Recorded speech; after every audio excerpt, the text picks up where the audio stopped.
선지의 자격 OT입니다. 우리 툭 까놓고 선택지에 대한 고민 굉장히 많지 않아? 아니, 지문은 이해가 되고 지문은 짧은데 선택지가 헷갈립니다. 아, 선택지 뭐 둘 중 하나 헷갈려. 멘붕 와요. 사실은 선택지 판단에 대해서 굉장히 많은 수험생들이 어마어마하게 고민을 많이 하고 있습니다. 얘들 근데 자, 그럼 쌤이 하나 질문을 좀 해볼게. 우리의 국어 시험지 열잖아. 그러면 지문 있고 문제 있고 선택지 있잖아. 여기서 뭘 잘해야 돼 우리는? 그러니까 좀 기계적으로 그냥 얘기를 해볼게.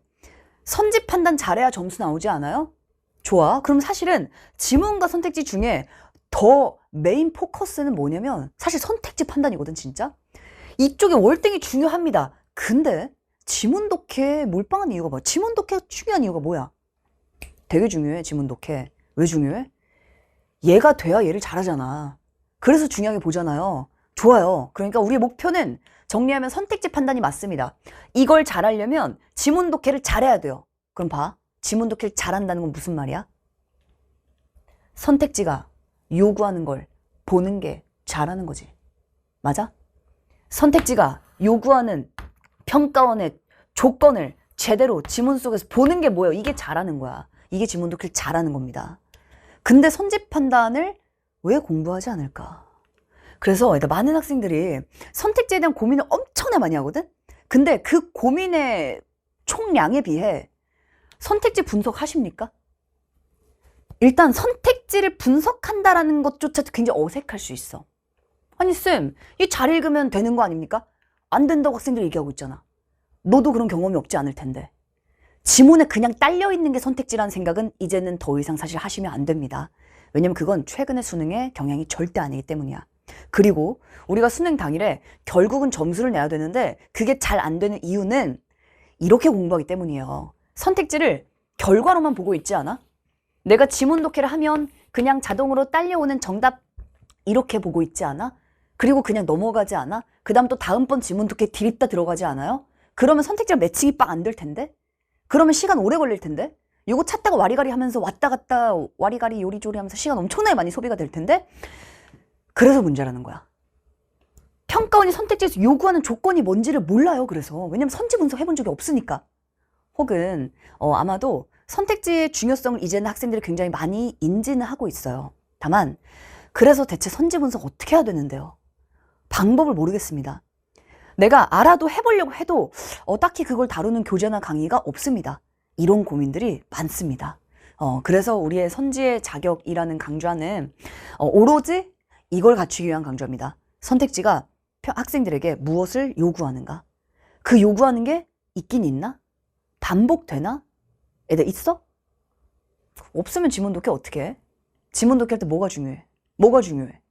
강사쌤이 알려주는 거? 그럼 새로운 지문은 어떻게 적용할 거야? 그런 문제가 생긴다는 거야. 배우면 알지. 근데 새로 볼 땐 내가 몰라요. 왜냐? 내 머릿속에 기준이 없으니까. 그리고 어떤 지문은 잘 읽힌다? 어떤 지문은 잘 읽히고 어떤 거는 정답도 잘 나와요. 근데 어떤 건 조금만 뭐가 나랑 안 맞아도 내가 읽어나가면서 뭔가 딱 걸리거나 혹은 조금만 나한테 낯설어도 잘 안 돼. 지문 독해도 안 되고 선지 판단 당연히 더 안 됩니다. 이걸 완전히 없애야 돼요. 우리가 공부를 한다는 건 어쩔 땐 되고 어쩔 땐 안 된다라는 확률로 가는 거 아니잖아.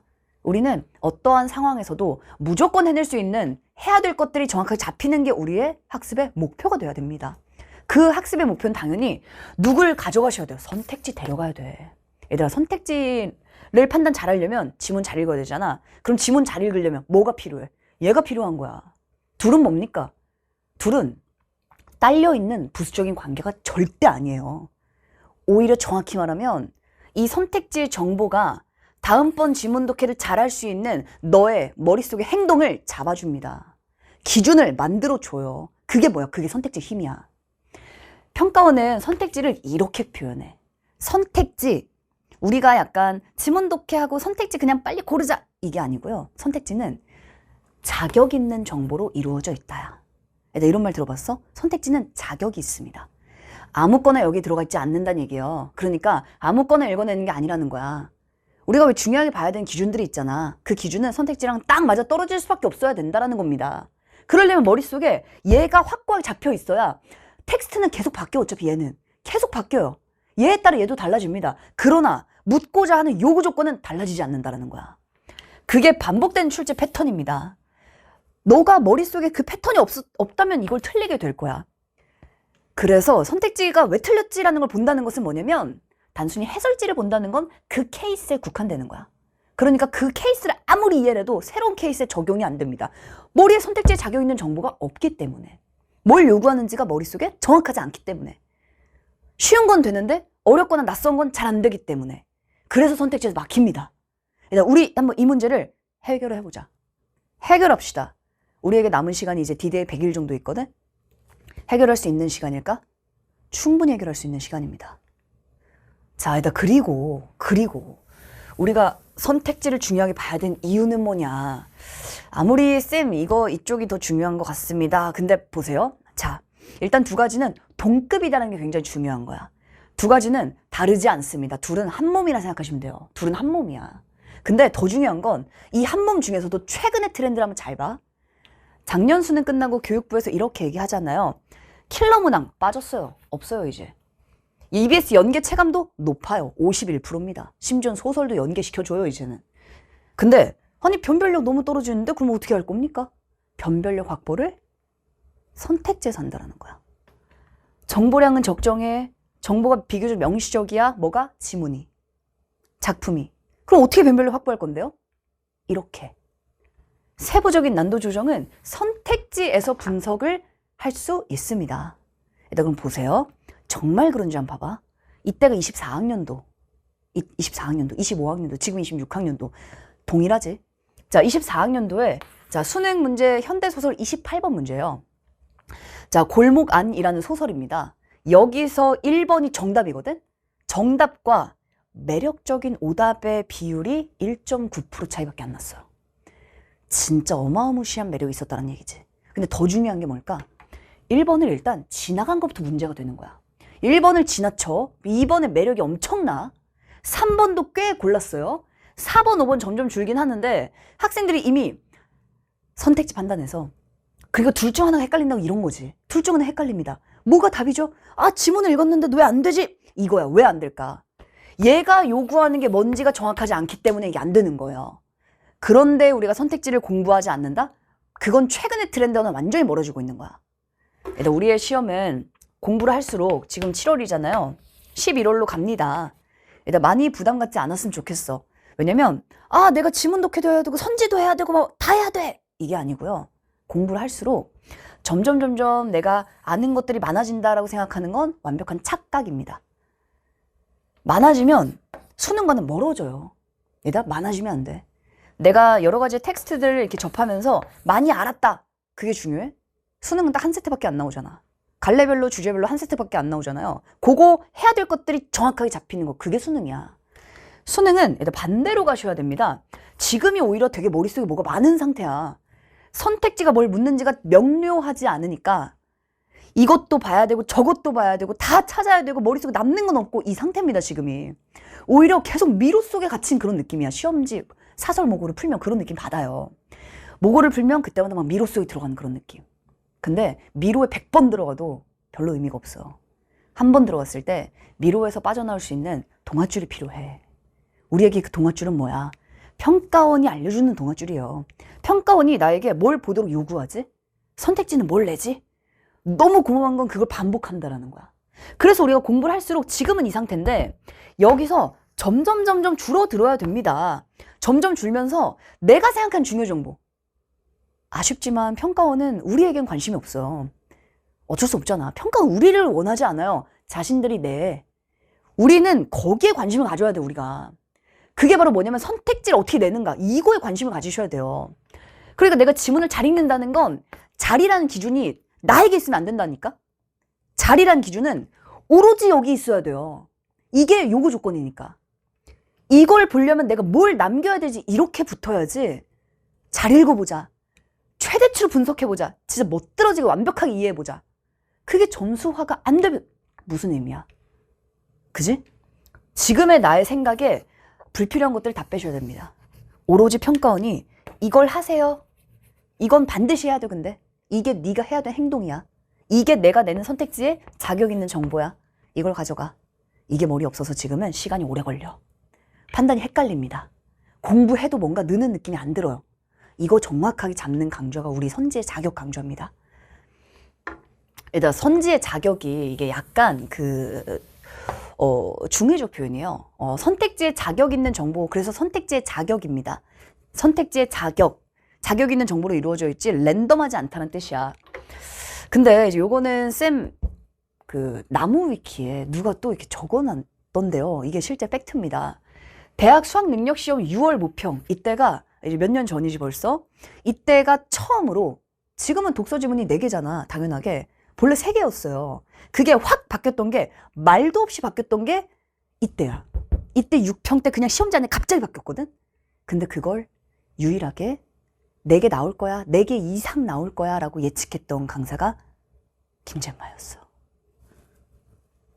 자, 왜냐면 쌤이 진짜 선지자, 그런 거 절대 아니고, 그게 아니라 선택지 때문이에요. 선택지. 쌤은 런칭할 때부터 가장 중요한 건 선택지다. 왜냐? 선택지를 봐야 평가원이 요구하는 걸 알 수 있다. 그래야지만 지문 독해를 잘할 수 있다. 지문 독해를 잘한다는 것의 전제 조건은 선택지랑 같이 가야 된다. 요구대로 가라. 너의 생각 평가원에 맞춰라. 이게 쌤 런칭할 때부터였거든. 그게 그래서 독서의 트리니티, 문학의 트리니티였습니다. 근데 그 선택지의 특성을 봤더니만 변별력이 올라간다는 말은 이때부터 나왔었어. 변화된 수능이 첫 해였잖아 이때가. 변화된 수능 이렇게 바뀔 겁니다. 그걸 분석했을 때 쌤은 워낙 현존하고 있는 논문들을 다 읽었으니까 그 논문들을 보면 평가원 선택지가 랜덤하지 않다는 거 알고 있었거든. 그리고 평가원에서 변별력을 선택지를 줄 거라는 건 분석하면 알아요. 발표도 나왔고. 그걸 오랜 시간 분석하다 보니까 그렇다면 지문의 길이는 더 짧아지는데? 여기에서 변별력 준다? 그러려면 개수가 늘어야 된다 라고 예측했던 거야. 그래서 이 당시에 쌤이, 학생들이 쌤, 그게 지금도 유튜브에 박제가 되어 있습니다. 쌤이 6월보다 더 전에 유튜브에서 영상에서 말을 했었어. 이렇게 나온다. 쌤이 그때부터 인스타그램이 잼스트라다무스야. 미래를 예언한다. 잼스트라다무스. 근데 사실 이건 정말 예언과 선지자라는 건 아니고요. 그만큼 쌤의 분석은 명확하다야. 그만큼 쌤이 분석한 내용들은 평가원과 딱 맞아 떨어진다는 얘기입니다. 그러니까 쌤을 믿고 따라오시면 돼요. 이제 정말 승부는 선택지입니다. 일단 선택지라는 건, 자, 올해도 마찬가지일 거야. 지문의 난도가 내려간다는 것은 지문이 쉽다 이건 아니고요. 다만 변별력을 선택지에 더 빡세게 준다 이거야. 변별력은 선택지에서 줍니다. 분명히 말했던 것처럼. 평가원이 발표했던 것처럼 선택지에서 줍니다. 그래서 출제 패턴은 반복되고 선택지 변별력을 올리기 때문에 앞으로는 선택지가 더 헷갈려질 수 있어요. 그거 잡아야 된다는 거야. 그래서 너가 지금 쏟고 있는 수많은 노력들이 반드시 점수화가 되기 위해선 지문에서 그치면 안 돼. 그 하나의 케이스에서 그치시면 안 돼요. 일단 우리가 하나의 지문과 하나의 세트를 풀면 그 세트에 대한 이해는 깊어지잖아. 근데 국어는 피지컬이다 이런 얘기 대체 답답하게 왜 나오는 거야? 다음번에 새로 하려면 안 되니까. 왜 안 되겠습니까? 뭘 해야 될지가 머릿속에 정확한 행동이 없으니까 그런 거야. 자, 어떻게 준비하셔야 될까요? 출제 규칙과 반복되는 평가원의 패턴을 이해하셔야 됩니다. 그리고 그 패턴은 내가 단순히 그 순간 나의 감각에서 중요하게 여겨지는 생각이면 안 돼요. 일단 국어는 생각이 시험이지? 생각의 종류가 2종류가 있어요. 내가 중요하게 생각하는, 내가 그 순간 독해를 해나가면서 감각적으로 남기는 정보가 있고요. 근데 두 번째 생각은 뭐야? 반드시 이 생각을 너는 해야만 해. 되게 인위적이지. 되게 인위적이지? 그 인위적인 특정한 생각을 평가원에 요구합니다. 특정한 사고를 요구해요. 너가 그냥 잘 읽어봐. 그런 건 없어. 이건 시험이잖아. 정해져 있어요. 시험에서 요구하는 생각이라는 건 분명히 존재합니다. 그 생각이 얼마나 나의 감각보다 정확하고 크냐에 따라 읽었을 때 머리에 남는 정보가 달라져. 그 정보가 누구랑 가까워야 돼? 선택지랑 가까워야 돼요. 그래야지만 매칭이 바로 됩니다. 이게 안 돼서 지금은 얘가 돼도 얘가 안 될 수 있어. 연결고리가 약하니까. 이 연결이 굉장히 탄탄해져야 돼요. 따라서 선지 분석, 선지체화, 그게 지문 독해의 전제 조건이에요.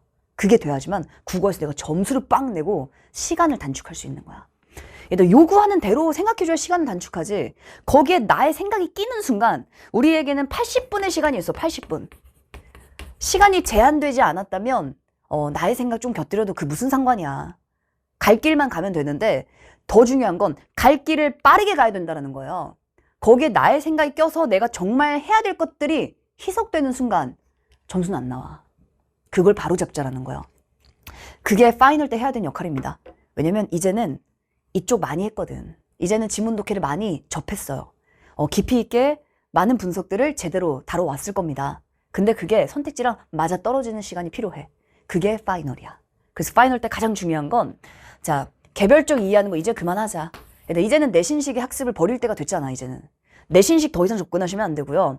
한마디로 케이스마다 다르면 안 된다는 거야. 매번 지문이 낯설다. 이게 내신식이라 그런 거야. 이건 되고 이건 안 되는 이유는 기준이 없어서요. 관통하는 기준이 없어서야. 이게 수능이거든. 자, 들을 때 알겠는데 그러니까 혼자 하면 잘 안 되지. 근데 강의를 들으면 다시 한번 눈물 흘리고 회개하고 감동받고 이해가 돼요. 하지만 그건 내게 아니야. 우리는 일관되게 가셔야 됩니다. 선지 판단을 하실 수 있어야지만 선지 판단이 기준이 잡혀 있고 선택지가 좋다. 평가원은 자격 있는 선택지 뭐냐? 이게 머리 없으면 안 돼. 현대소설은 뭘 내냐? 고전시간 뭘 내냐? 독서의 법은 뭘 내냐? 이게 없으면 안 돼요. 그게 있어야 제대로 읽어내고 제대로 판단할 수가 있습니다. 시간도 단축할 수 있어요. 그러니까 지금은 시간을 고민할 필요가 없어. 시간 고민을 정말 많이 하거든? 시간을 고민한다는 건 뭐냐면 행동이 잡혀있지 않아서요. 행동이라는 게 뭐야? 요 행동이 잡혀있지 않아서 시간이 오래 걸릴 수밖에 없지 지금은. 그래서 얘들아, 나의 생각을 비비면서 나의 생각을 믿고 가시면 안 됩니다. 내 생각은 아직 완벽하지 않을 수 있어요. 내 생각은 평가원의 요구 조건과 딱 맞아떨어지지 않을 수 있습니다. 혹은 이 요구 조건이 머릿속에 없을 수도 있어요. 그 생각보다 앞서야 되는 게 내가 뭘 해야 될지에 대한 행동이야. 평가원의 요구 조건에 딱 맞는 행동입니다. 그 딱 맞는 행동이 나의 생각을 끌고 가게 만드셔야 돼요. 그래야지만 어떤 상황에서도 긴장된 상황에서도 해낼 수가 있어요. 행동은 너의 생각을 잡아 이끕니다. 그 행동이 확실해져야 돼. 쌤이 그 강좌에서 그 행동을 확실하게 잡아줄게. 자, 일단 참고 논문을 쌤이 가져온 이유는 뭐 하나입니다. 평가원은 이렇게 아주 일관되게 출제를 해왔다 지금까지. 수능의 핵심은 그래서 처음 보는 작품에 적용하는 능력을 물어요. 적용 능력. 그래서 얘들아 늘 하나의 텍스트 안 된다. 텍스트 군이라는 표현을 쌤이 처음으로 쓰지 않았니? 군이라는 표현이 필요해요. 수능은 하나로 절대 말할 수 없어. 이 전체를 관통하는 이 기준, 이게 돼야 적용이 돼요. 일단 체화라고 하지 않아 우리가? 체화? 체화가 뭐야? 매번 바뀌면 체화입니까? 불가능해. 체화는 같은 걸 계속 반복하는 게 그게 체화야. 그 같은 기준이 머리에 없으면 체화가 안 돼요. 그 기준은 일관되게 적용이 가능하게 나오는 게 그게 수능입니다. 그러니까 우리 조금만 더 수능에 한 단계 더 가까이 가서 정말 수능식으로 한번 가보자. 자, 따라서 우리 일관된 패턴을 선택지의 자격 있는 정보를 통해 그게 출제 포인트야. 맨날 우리가 말만 출제 포인트에 집중하자. 출제 포인트가 뭔데? 그게 뭔데? 자격 있는 선택지 정보예요. 선택지 자격입니다. 그걸 학습하자라는 거야. 그게 잡히면 독해가 잡혀요. 그러면 선지 판단 잡힙니다. 시간도 잡히지. 그렇게 달려가자. 그게 우리 강좌의 목적이에요. 그래서 선택지의 자격은 보기와 선택지의 행동 강령입니다. 행동이 너의 생각을 수능의 정답으로 이끌도록 만드셔야 돼요. 그걸 체화하셔야 됩니다. 우리 강좌의 목차는 이제 교재 강좌가 이렇게 5개로 구성되어 있어요. 그래서 교재 학습 가이드를 좀 간단하게 쌤이 좀 잡아주면 따라서 선택지가 무엇이 출제되는지를 한 판으로 정리를 일단 해놨습니다. 그래서 선지 강화 강좌가 쌤이 따로 있잖아 또 선택지. 그러니까 선택지를 쌤이 처음에 그 런칭할 때 강조했을 때는 굉장히 고독했어. 왜 다들 지문 얘기하는데 김재만 혼자 선지 강조함 이랬었어. 마치 선택지가 외딴 섬 같았다. 근데 지금은 그래도 선택지에 대한 중요성을 좀 많이 알잖아. 특히 교육부 발표한 이후에는 연락 진짜 많이 왔어요. 학생들이 DM이 엄청 왔습니다. 선생님 생각났어요. 선택지를 처음부터 강조했기 때문에. 일단 선택지 이 자격 있는 정보들 처음에 빡 정리해놨고요. 거기에 관련되는 이제 지문과 예시들도 뒤쪽에 다 연결해놨습니다. 왜냐면 우리에게 중요한 건 뭐 개념은 아니잖아. 실전이 중요하잖아요. 따라서 선택지를 제시해놓고 이것들이 이제 실제 기출에서 어떻게 운용됐고 어떤 식으로 들어가 있는지를 눈으로 확인할 수 있게끔 정리를 해놨고요. 그리고 이제 함정 요소와 패턴이 있는데 이것도 마찬가지. 함정이 어떻게 만들어지는지를 알아야 함정을 피할 수가 있어. 그 함정의 매력 있는 방식들 있잖아. 그거 유도하는 방식들 분석한 내용들이 그대로 들어가 있습니다. 이게 하나의 챕터예요. 그래서 전략 노트라는 것은 고난도 문항을 공략하기 위한 어떠한 사고를 해야 되는가, 내가 선집하는 실수하지 않기 위한 사고를 어떻게 해야 되지? 이런 부분들을 또 교재 안에 구성을 해놨습니다. 동일한 유형들을 다른 텍스트로 비교를 할 수 있게 해놨어. 하나의 텍스트에서 끝나면 그것은 기준이 아니다. 이 기준을 통해 여기에도 적용이 되는지를 비교해 보라고, 확인해 보라고, 그 부분들을 연결해 놨고요. 동일 유형의 다양한 기출들이 붙어 있고요. 그리고 이제 두 문항 비교를 통해 난이도를 결정하는 요소들이 무엇인가를 비교까지 해놨습니다. 우리 선지 강화 했었던 것처럼 6평과 9평은 사실 패턴은 동일한데 어떤 건 어렵고 어떤 건 덜 어려워. 그걸 만드는 요소가 뭘까? 그거 다 선택지예요. 선택지에서 어떤 걸 조절하냐에 따라 어떤 건 어려워지고 어떤 건 쉬워져. 다 의도된 것이다. 이해가 되지? 그래서 출제 경향을 반영한 문항들도 이제 수능 예감이라고 해서 올해 EBS를 변형한 문제들을 적용할 수 있게끔 붙여놨습니다. 자, 그래서 개념과 판단 기준을 역시 반복 적용할 수 있게끔 체화의 시간에 동일한 패턴과 동일한 선택지에 자격 있는 정보를 중심으로 독해하고 선택지 판단하는 것들을 뒤쪽에서 연습할 수 있게끔 그렇게 체화의 시간이 구성이 되어 있습니다. 그래서 쌤의 강좌는 굉장히 압축적이에요. 압축적이지만 왜 압축적이냐? 이만큼 하지 않고요. 이렇게 하기 때문에 압축적입니다. 우리가 참 문학이 정말 깊이 있고 아주 다채로운 감상들, 이거 되게 중요한데 어쩔 수 없어. 우리가 그래도 내년에는 좀 문학을 많이 즐겨보고 올해까지는 우리는 아무래도 우리끼리 하는 얘기지만 우리는 평가원이 까라면 까야 되는 거잖아요. 그러니까 지금 어쩔 수 없이 평가원이 원하는 걸 그냥 해주시면 됩니다. 원하는 거 그냥 드립다 해주시면 돼요. 자, 요즘 평가원의 트렌드가 문학 선지를 통해 변별을 시도하고 있어서 더 이상 감으로 찍으면 정답이 안 나온다는 얘기를 학생들이 많이 하더라고요, 이제. 그래서 학생들의 니즈도 굉장히 많기도 하고요. 그 부분들을 좀 명시적으로 명확하게 잡아주는 강좌가 될 테니까 우리가 여기서 한번 선택지를 제대로 한번 파헤쳐 보도록 할게.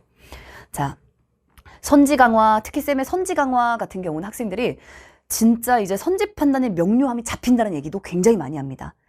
선지 강화에서의 목적과 우리 선지의 자격의 목적은 약간 결이 달라요. 선지 강화는 이제 우리가 선택지가 어떤 식으로 제시가 되고 선택지를 통해 지문 독해를 하는 방향까지 좀 나아가는 강좌였다면 선지의 자격은 체화의 느낌이 훨씬 더 강합니다. 선지 강화에 배운 내용들과 당연히 연결되어 있습니다. 선지 강화에서 우리가 중요하게 보는 내용들과 그걸 기반으로 이제 함정 원리까지 좀 더 문항을 비교하는 것까지 좀 더 딥하게 들어가는 강좌가 우리의 선지 자격 강좌예요. 교재입니다. 그래서 좀 더 체화에 중점을 둔 교재다라고 생각하시면 될 것 같아요. 자, 그래야 얘들아 속도가 빨라지고 그게 실전이야. 그러니까 행동하면 제대로 잡고 모든 것들을 다 적용하면 됩니다. 얘들아 점수는 생각보다 금방 올라요. 내가 오늘 할 수 있다면 내일 해낼 수 있거든. 그 점수를 만들어 보자. 그래서 많은 학생들이 자, 이 파이널 강좌는 쌤의 5일 완성 강좌에 대한 학생의 후기였지만 파이널이라는 것은 동일해요. 지금 선지의 자격은 파이널입니다. 파이널이란 얘기는 배운 것들을 수능 당일에 바로바로 적용할 수 있어야 돼. 적용이 돼야 수능식인 거야. 쌤의 모든 강좌들은 다 적용이 가능하게끔 다 기준이기 때문에 적용이 바로 가능합니다. 그래서 많은 선배들이 이렇게 저는 실전적인 학습을 해왔습니다 라는 부분들은 많은 증명들이 있기 때문에 쌤을 믿고 따라오시면 우리 한번 선택지 판단과 선택지 자격 있는 정보들을 제대로 갖춰서 점수 내보자. 우리가 포기하지 않으면 불가능은 없거든. 남은 시간 좀 짧고 굉장히 불안할 수 있는데 우리 해야 될 거에 집중하자. 그러면 됩니다. 자, 반복적인 선택지의 패턴과 출제 요소를 압축 정리해서 우리 선택지를 판단하는 힘을 확실하게 좀 길러 보도록 하겠습니다. 그래서 우리는 강좌에서 또 만나도록 하자.